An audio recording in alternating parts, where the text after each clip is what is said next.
The Friends of St Peter's uh, gained a Heritage Lottery grant of nearly £1 million to restore the historic cemetery in Berkhamsted at Rectory Lane.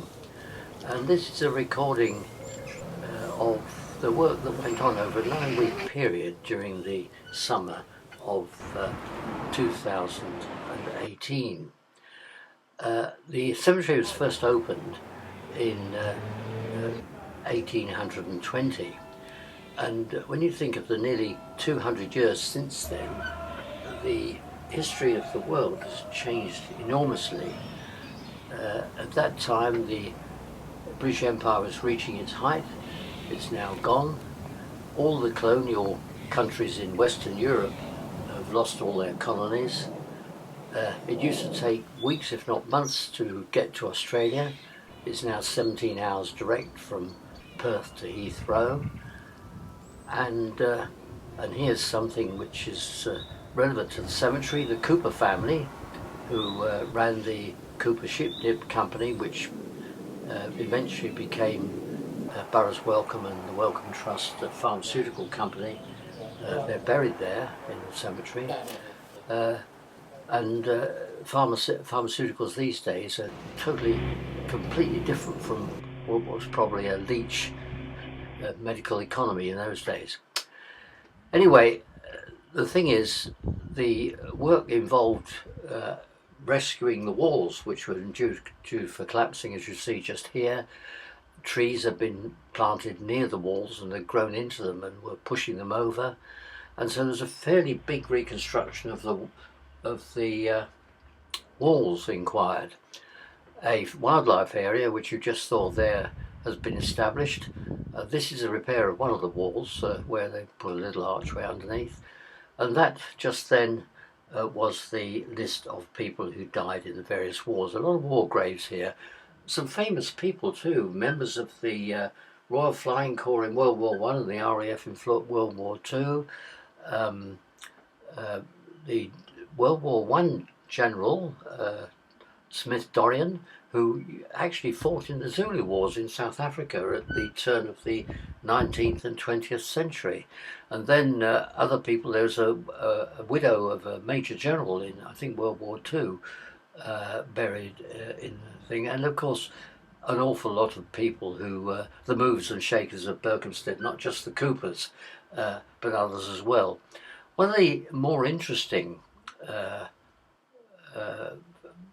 graves is that of the lady who was committed to, her name is Houston, committed to an asylum by her family, who clearly must have wanted to get the money from her will. And she had a grave paid for by one of the persons she'd been a benefactor of, who really was really thankful to her for what she'd done for him. As you can see, the various graves were being rebuilt. There was stonemasonry work done, as well as lots of volunteers who cleared rubbish and so forth. People who adopted graves and who looked after them. And in fact, it was a combined effort of a great many people over a period of 9 weeks or so. These clips were taken almost every day during the period from the 15th of June until the Heritage Days at the early part of September. That's Mrs. Hewson's grave there. And as each grave was being repaired, they put a piece of sackcloth there over it. There's an RFC seat donated to the Royal Flying Corps people, and of course here we are rebuilding one of the walls, which was knocked down quite badly in all the work that was done in trying to rescue everything. There's still a lot more to do, and I imagine that we're going to be doing this for a number of years. It's all been handled under the organisation of Dr. Jim Moya, and also Kate Campbell, and it's a pretty massive sort of operation. I think it's interesting that there's a very strong influence of religion, as you'd expect in a cemetery, but it seemed to be from the memorials much stronger then than it would be today. Of course, a lot less people. I think this is Smith Dorian's grave here.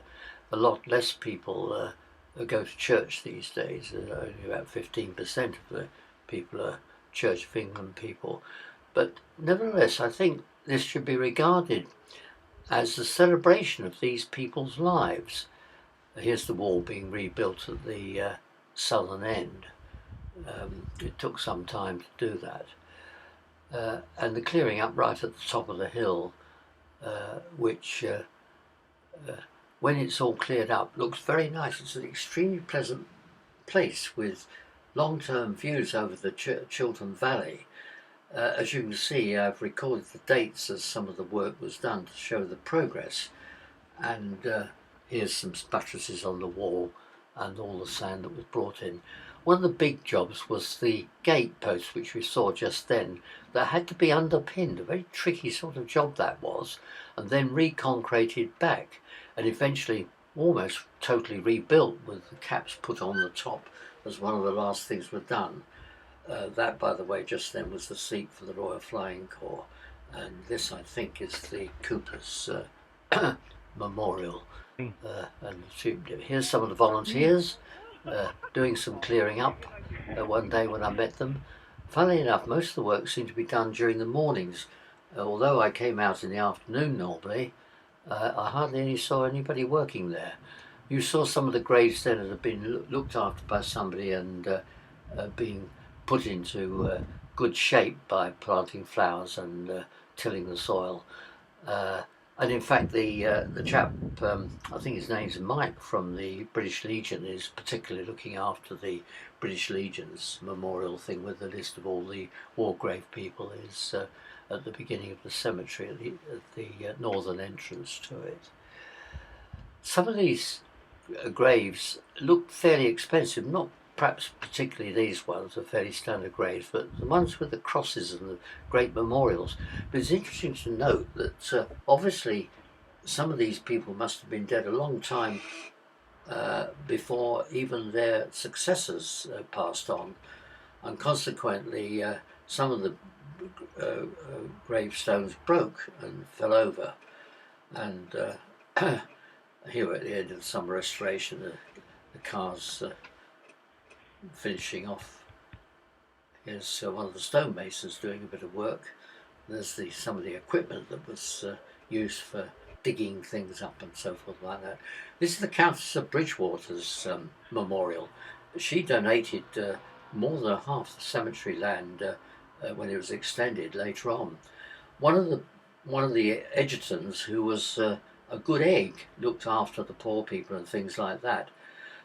Unlike some of her predecessors who tried to enclose the common, resulting in an uprising by the people of Berkhamsted, and they stopped it. Funnily enough, when I used to live in Manchester, we used to pay chief rent to the Edgertons because they own lots of land in the north of England. And in fact, they made their money from coal in Salford, which they then brought to Manchester on one of the first canals ever to be built, the Bridgewater Canal, which is still a major canal for tourism, part of the Cheshire Ring. And here we are at the end of the work. It's all been done. 3 Close Lane, the wall there has been restored and looked after, and the cemetery now looks quite beautiful. It's really a lovely place to stay. And thank you to all those who helped with this work.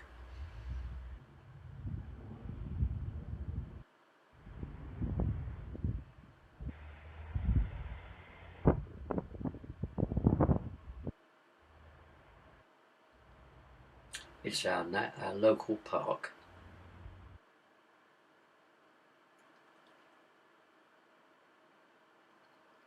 And that's the end.